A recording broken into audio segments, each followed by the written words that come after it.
Hi, Rice here. We're going to take a look at the Countif and Countifs functions again and do a little bit more advanced analysis with these using an array of things that we're trying to count from. And this skill is going to be useful for this function, but it's also useful for lots of different types of analysis functions. And so we're going to try something out.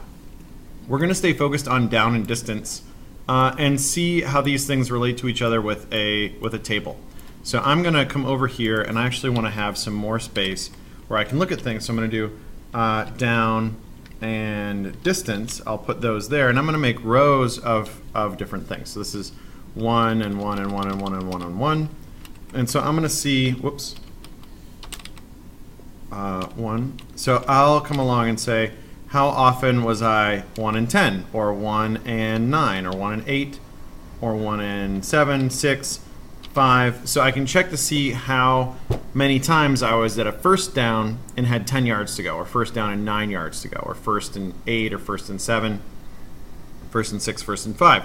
So there's a bunch of different arrays here. And what I can do is actually do a count if like this, where I take a look at how this works. Now, what I'm going to do is actually take this equation, this expression, which is equals countifs, and then if I click here, you can see there's the help thing, and it's telling me these are the parameters of my function. So I need to say what range I'm looking at, and then what's the criteria. So in this case, I have a very fixed setup.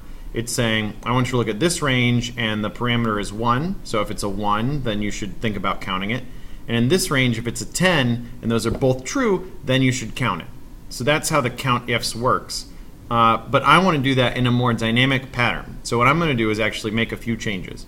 The first thing I'm going to do is come here and hit F4. That puts in dollar signs in front of things. And when you put in a dollar sign, it locks a cell in place so that it always looks at the same range. So I'm going to do that for the blue ones. And I'm going to do that, oops, that was regular 4, not F4.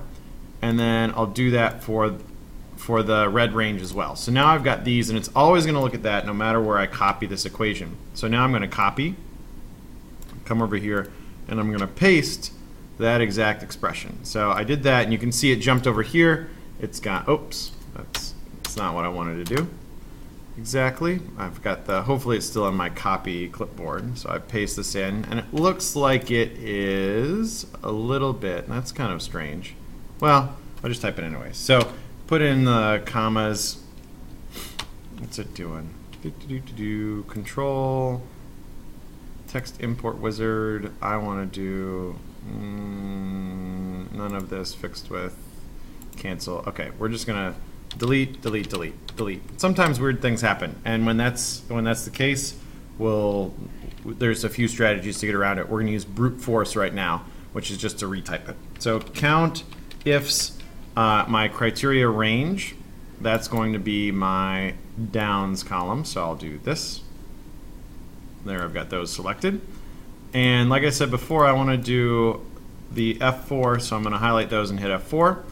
That keeps it locked in that range. And then for my downs, I actually want to see what this value is. So I'm going to have it look not to a number that I type in, but I'm going to have it look to a box. So the criteria is going to be 1, but it's whatever's in that box is actually going to be the criteria. So I can do that. And then my criteria range 2, I want to find that range of things that I'm looking at. So my distances, I'll select these. Just like I had before. I'm going to highlight that and hit F4 so that there's dollar signs all around and they stay locked. Now there's a dollar sign in front of the F, and that's the column. There's a dollar sign in front of the 2, that's the row.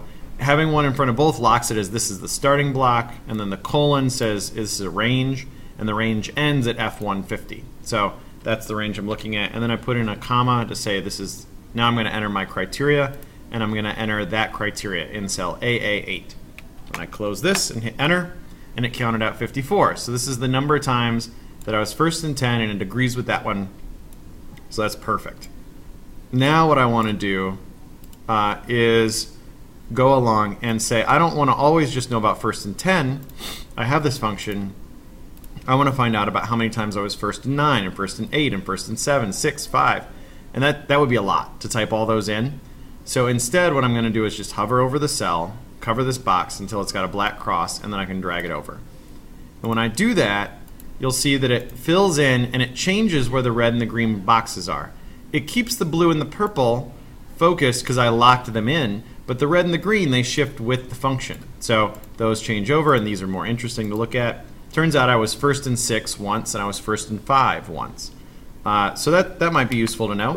But that's the countif function when used with a table. So I could say this is my down distance and then the count for how many times did some collection of things happen, so I can start to compare.